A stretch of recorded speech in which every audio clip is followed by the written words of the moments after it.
Malorie. Hello, Malorie. And welcome to the summit. Stay sane, make it rain. I'm super excited actually that you're joining us because I consider you one of those fabulous marketing professionals who has so much to contribute. And especially, I'm going to get into that a bit later, but I love the way you phrase bad marketing and good marketing. And I welcome you. You do our That was summit. a popular post. Thank you. Right? Yeah. Love it. Love to have you. And why don't you introduce yourself first, and then we can kind of dive in. Yeah, so I'm Malorie Tadimi. I am a marketing professional, but all that means is I'm really good at marketing, and I've grown a very successful $10 million online business. My background is corporate. I have an MBA. I was miserable and I was looking for a way out. So, escaping the 9-to-5 was pretty high on my priority list. And the only way I could really do it was figure out how to grow business while being in my job. And we're going to touch a lot on that today because I know a lot of your audience is in that place, or they're coming out of that place and they're trying to grow, because it's pretty awkward even after you quit, because you want to make sure that your income is secure. So we'll get into that a little bit more today. But yeah, that's me. I'm a mom. I'm very much a writer. I love writing things. You referenced one of my posts about bad marketing versus good marketing. You'll see all kinds of that stuff from me when you find, I'm sure you have links to my content or whatever, but you'll see a lot of thought leadership types of posts from me and content, like content that makes you think and wonder why you're doing something or why you're not doing something. So for me and what we're going to talk about today, we'll touch on tactics, but we'll also touch on the more intellectual side, which I think you all will be finding quite refreshing compared to like the bro marketing conversations that you usually find online. Fantastic. That's yes, absolutely, Mary. And I appreciate you for actually content which has a lot of sense, a lot of thought, which sometimes marketing is a bit of an overused word. You would agree, I guess. It can be very bubbly. And you're a person who's very concrete and very, very clear about what should be done. And actually value is always the centerpiece of what you're preaching basically out there, right? Well, marketing is everything. I think that trust is the center of everything. Value is a part of trust because that's how you build it, right? But like for me, if you think about like maybe my little solar system, everything goes around the concept of marketing is everything. Everything. Right. For every corner of life, anything you're trying to not just business. Marketing is in your relationships. It's in your relationship with yourself. Yeah. It's in our businesses. It's in our health. It's how we sell ourselves on taking care of ourselves. Like it's so many things that's why I came up with this concept that marketing is everything. So if you all want to write down like one thing to make sure you take down like a really good note from this session, just write down marketing is everything. Just write it down. And you'll remember that little, I'll call it like an earworm. It'll come back to you and you'll keep thinking about it and thinking about it, and you'll see that, hey, marketing really is everything. So now clarify that a bit. Clarify that a bit to our audience, because that is a very interesting, insightful statement. And let's put some meat to that bone. Yeah. So right now you're marketing yourself and I'm marketing myself. Yep. Absolutely. But we're just talking. Yes. We're not like, hey, buy this fancy thing over here, right? That's sales, which is different. Marketing it's the way you make people feel. It's the fuzzy feelings that you create inside, or sometimes not so fuzzy, like talking about the bro marketers, right? Marketing is relationships that you develop with people. I mean, I even did marketing with my kids today, like getting them to get dressed, trying to find out like what's in it for them. Why would they want to get dressed? Right. How can, like, it creates transformation, it creates impact, and it gets people to move, which is the goal of anything we're really trying to do, is get people to move and do what we think is best for them, or honestly, what's best for us, because as humans, we're very selfish creatures, right? So, what was best for me today was to get my kids to school. But, hey, it's also good for them too. So I had to figure out, why would they want to get dressed? It's very warm in Miami, but it's cold now. I'm wearing a sweater. So they were like in bed and nice and toasty. So I had to figure out how to get someone that's laying in bed, like completely complacent, to move. How do you get someone to get up in the cold, take their blankets off, put new clothes on? You guys know you're freezing when you put new clothes on. So I had to think about all these things, right? But I mean, it's even in a conversation today. Right now, you're judging me if you like me. If you don't like me, you're judging me based on the way my hair looks, the way my clothes look. Whether we want to admit it or not, it's not good and it's not bad. It just is. Marketing is everything. Even my clothes are marketing right now because they're, making you feel a certain way. Yeah, and I think that's the key, right? I love that part where you say basically marketing is about how you feel about things. And we do know that we as humans are actually looking for the feelings they create rather than for a thing itself, right? Yeah. So as long as something creates a good feeling, it might be a conversation like this, might be a product which makes us really feel good. I think that's the key. So tell us a bit more about how you kind of get out of that grind. The 9-to-5 grind. Okay, so here's how I think about this. And this is Malorie overthinking. So I'm sure I have a lot of overthinkers I'm speaking to today. It tends to happen with female entrepreneurs. So how I thought about it was this. I need my income because we can't survive without it. So I can't just quit. Now, I know some people that do, but I didn't have that luxury. I didn't have someone else replacing my income. My husband was in law school at the time I quit. So if anything, he was costing us money, not bringing in money. He couldn't work, just out of the question, although he offered to, which is very kind, but I wouldn't let him. So no money was coming in from there. I'm a sole provider, and I'm thinking to myself, okay, I want freedom. I want to create something bigger than me. How do I make this happen, right? And the only thing I could really think of was start a business. Okay, fine. Well, what kind of business to start? Do I start a boutique, and do I sell shoes? Do I create some consultancy because I had gone to business school? Like, where do I buy a franchise? I don't know. And I really sat down to think about this, probably for too long, a couple of years. And the easiest thing to me sounded like services, some kind of service, because then I didn't have to have the physical location. I didn't have to pay rent. I didn't have to pay a large cost of goods. So we have something called COGS if you're into business, cost of goods sold. Well, when you're selling services, I mean, you have your marketing expenses, some software expenses, maybe you want to buy a microphone or something like that, but it's not the same as having to purchase inventory, hold inventory, like all that stuff, right? So that made the most sense to me. So where I decided to start was services. Well, what kind of service? Well, I just looked at what I was already doing, which was management consulting. So helping businesses grow. And I said, okay, well, how can I just translate what I'm doing here, which kind of translates to my own business, but I was in corporate. Right. So there lies the problem. I was working for very large Fortune 10 companies. That was my experience. And if I wanted to sell this online like I did because I wanted freedom, it's not like Fortune 500 companies are just sitting there waiting to buy your coaching program or your course or your digital product, like not happening. So I had to figure out how can I make it the same, but translate it ever so slightly, like to a couple degrees, so it would fit the existing online marketplace where I wanted to sell. And that's what took me about 3 years to figure out. I knew I wanted to sell coaching. I knew I wanted to sell digital products, information products, courses, all that. But I struggled for 3 years. I had 3 clients within 3 years' time, and none of them came from the internet. They all came from like just meeting people in person and going to like entrepreneurial events when we lived in New Orleans. So I was a failure. Like, let's just say it, for 3 years, which is super embarrassing because I had gone to business school. But in business school, they don't teach you this stuff.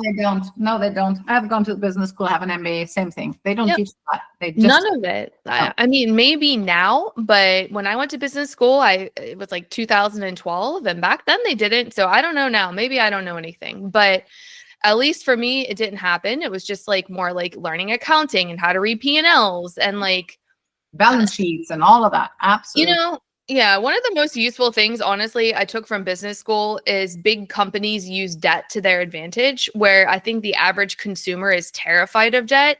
It really gave me like an upfront view of what these multi-hundred-billion-dollar companies do. And what they do is they purposely take on debt, even though they have the money to buy things, because then they could use the money that they currently have for cash flow or other needs or operations or whatever. And I thought that was the most interesting thing that I can translate into entrepreneurship, because a lot of entrepreneurs or wannabe entrepreneurs or people starting their businesses, they're terrified to take on debt. They're terrified to use their credit card. They're terrified to use like a lender. Like we have like lenders that work with our clients when they want to come into programs and they don't have any room on a credit card. Well, if they have a job, we can help them get a loan. They're terrified about that. Like they have no idea that debt is actually a good thing. And it's a tool that the Fortune 500 use to make their hundreds of millions of dollars. So anyway, side note, that's the best thing I took from it. Nice thing, right? They say OPM, other people's money.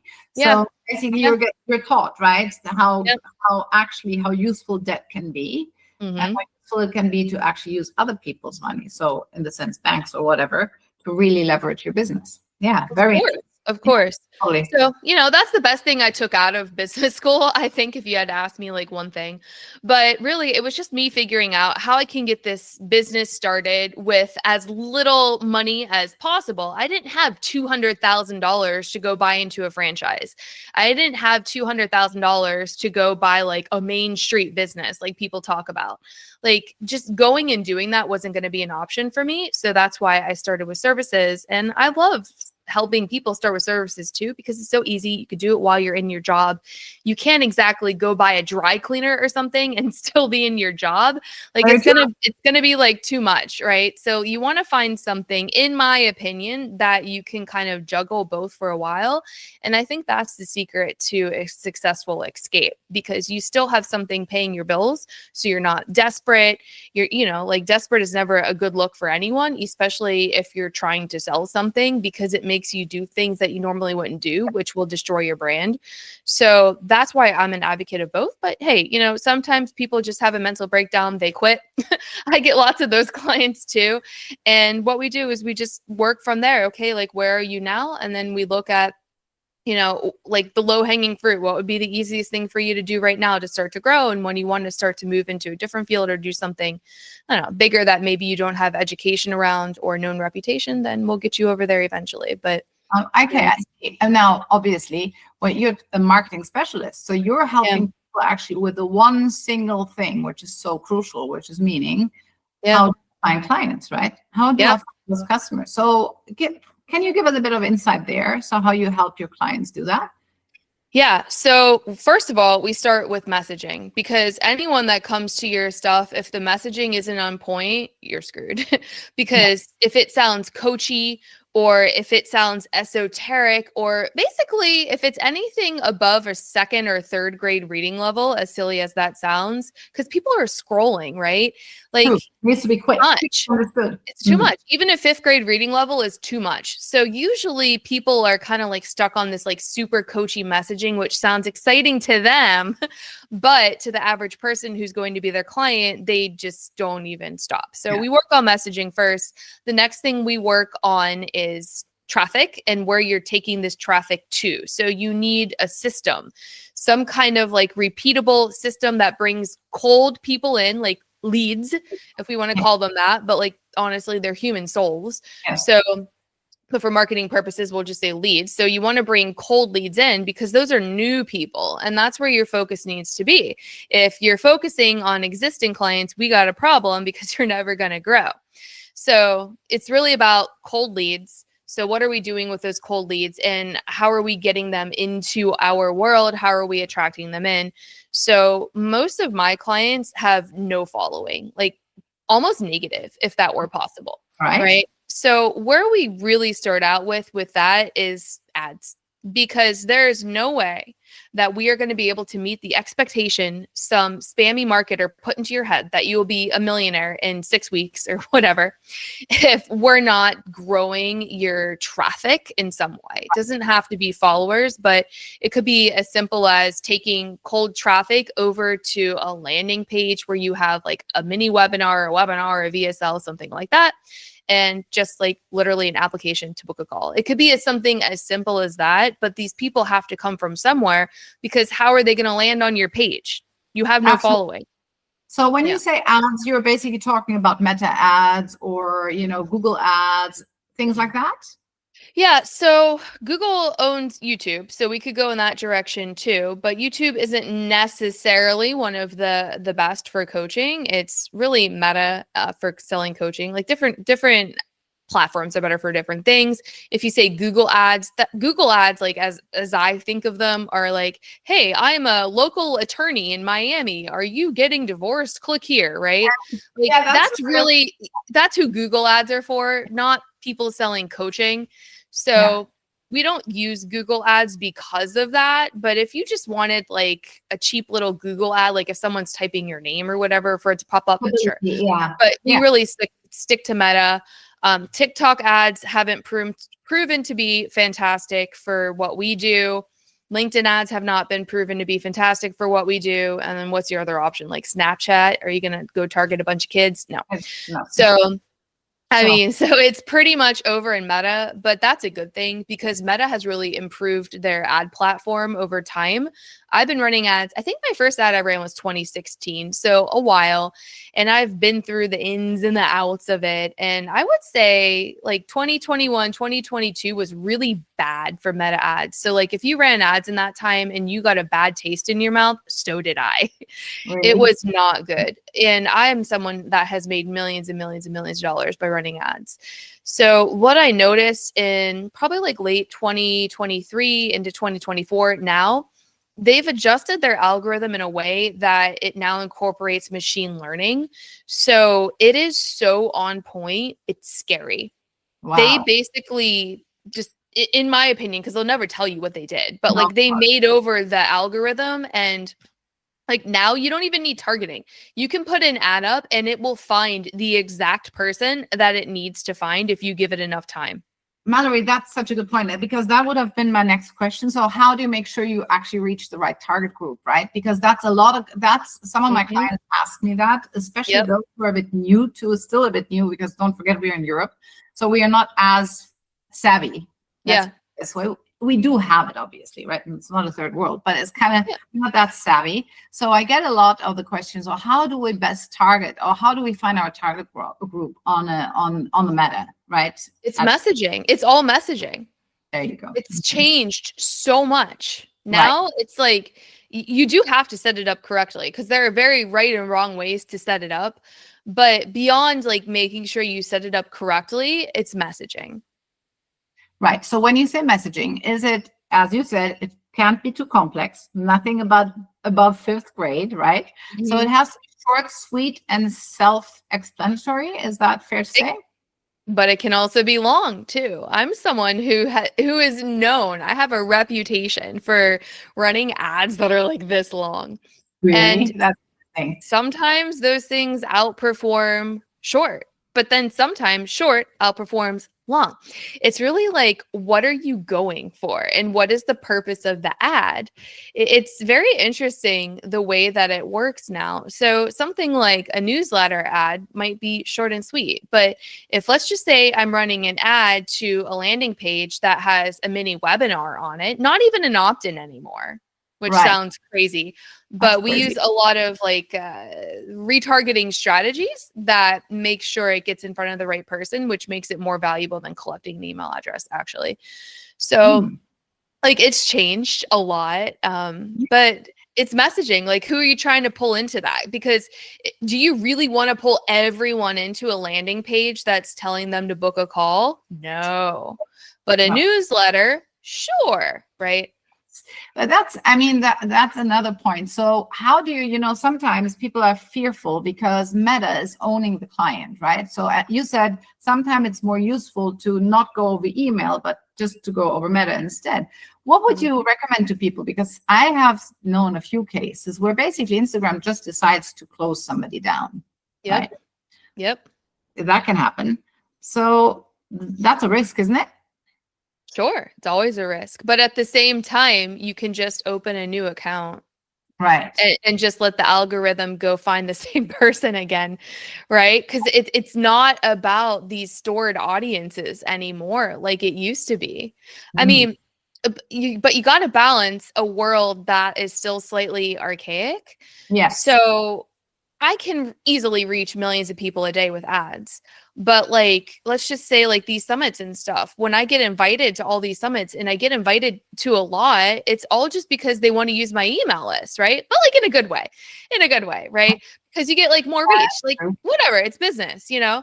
Right. So I get invited to a lot of these things. I mean, I have a bigger list, but for me, I like to only email like the active part of my list. And that's like the other thing. I have a list with a couple 100,000 people, but if I send them an email, my email deliverability is going to go to trash because those are people who haven't opened in God knows how long, right? Right. But like, if you want to get on like bigger summits or podcasts or whatever, you're like, oh, I have an email list of 200,000 people, right? Yeah. Yeah. So it's like we're living in this world where it's like, you know, if I film content with you, I can just go put it out in front of a million people today. Right. Where then you're like still being judged by your email list size, which is honestly like, because are those people even going to open it? Probably not, right? Like what, 20% or so in this day and age are going to open it of the ones that are even active. Yes. Take your list of people who've been active in 30 days and then get 20% of that. And that's how many people are going to be opening your emails. Yeah. Absolutely. So, you know, so we're balancing a world where like people are still living in the past, but us smart marketers, marketing smarter, we know like what matters and what doesn't matter to drive connection, to drive trust, to drive revenue. And the world is changing. And how do you stay up to it? Just you got to work with somebody like me, or I don't know, come into my programs. I mean, because that's all I can tell you, because most of the stuff you're consuming online isn't up to date because it's just marketers regurgitating things from other coaches. Marketers. Yes, absolutely. And that's actually, that's a big danger I find, you know, because there's no originality anymore. And, you know, I've been working I mean, I'm in business since 30 years and I do have a very sound, you know, business know-how.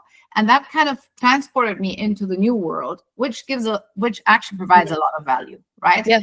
Around, you know, what is concretely out there. I'm not regurgitating whatever I hear. I do kind of feed from my own experiences and from my own learnings, which I still have a lot of, right? Yes. So Malorie, I think I have one more thing which I want to use or ask you. You are basically claiming you fast-track freedom. I love the word freedom. I mean, as I said, I've become an entrepreneur after 10 years in corporate. I've become an entrepreneur, right? When I was young, right? So I was, I think, 32 years old. So I'm an entrepreneur since then, and I love freedom around it, right? So when you say fast-track freedom, tell us a bit about that. Okay, so let me tell you what happened to me and how I came up with that, because I'm not just like making it up. Remember how I said I struggled for 3 years on how to do this online thing? Yeah. All of a sudden, I popped like popcorn. Like it was insane. I went from my greatest month, I want to say, was like $9,000 a month. Like I had 3 clients that were paying me $3,000 a month, whatever. So that was like the most I had ever made as an entrepreneur. And I'm like still balancing this with corporate, mind you. So, but that wasn't every month. Those are just the 3 clients I got in 3 years, and they all happen at the same time. So I spent a lot of time with 0 clients. So anyway, what happened is I decided I was going to do a webinar, and I was too terrified to do webinar before. Everybody was doing webinars. They felt overused, whatever. Like I had the stories. So I did the webinar, but I ran ads to it. And what happened is I went from that little measly $9,000 to $70,000 under 30 days. Wow. Like I literally had $70,000 in my bank account, and I had never seen that much in my bank account in my entire life, like ever. Amazing. It was unbelievable. But it was messaging, right? First place was messaging, and then the tool was ads, correct? Yeah. So it was 3 years of discovering everything that didn't work. Absolutely. Yeah. That's just how it goes. And then eventually I started to drop my ego and see what people were responding to versus what I wanted to talk about, because those were actually 2 different things. And I think this is where a lot of people get hung up, because I had a really big ego about what I was super passionate about. Like, this is my passion business. I'm going to talk about what I want to talk about. But for 3 years, I did that and people just weren't responding. So then I started trying like different angles and different things, just like 10 degrees at a time, I would change it. And then I started to see where I was getting traction. And that was the point where I had to make a decision to drop my ego and to be a sellout. Right. In my head, I'm a sellout. Okay. Even though I'm not, I'm in my head, I'm a sellout. So anyway, I decided, since nothing else was working, F it, I'm going to be a sellout, and maybe it'll work. But if this doesn't work, I'm pretty sure I just have to stick to corporate at this point. Yes. So that was my last shot basically in my head before I just gave up. So I just made the webinar, recorded it. I didn't even record it live. I was too terrified. I just recorded it by myself. And then I turned on the ads to it. And then all these calls just started to get booked. And I was like, what? So how did you find out what the client really wanted, what the customer really wanted? How did you figure that one out? I just posted on Facebook all the time. This was like 2015, 2016, 2017, 2018, where groups were like really big. So I would just post, and then I would see like what people would respond to and which ones got the most likes. So I would just like share something I knew about that topic or something that I figured out like that week. Like, I wasn't claiming to be the world's biggest expert. I'm like, hey guys, I was just testing this and I saw this. Anyone want to talk about it? Or like anyone, whatever. I did this week and this is how it went. Like, I wasn't like, I am an esteemed expert. Like, it wasn't like that. Right. Yes. But I just started to see, when I was talking about like marketing and stuff like that, people are just making a connection with me around it for whatever reason. So like, I found my jam basically. Very cool. So is that a way how your clients would find out as well, how they would go about it as well today? Well, usually my clients are like super to the point. They're go-getters and they get everything done. So usually they're just asking me to give them their messaging for them.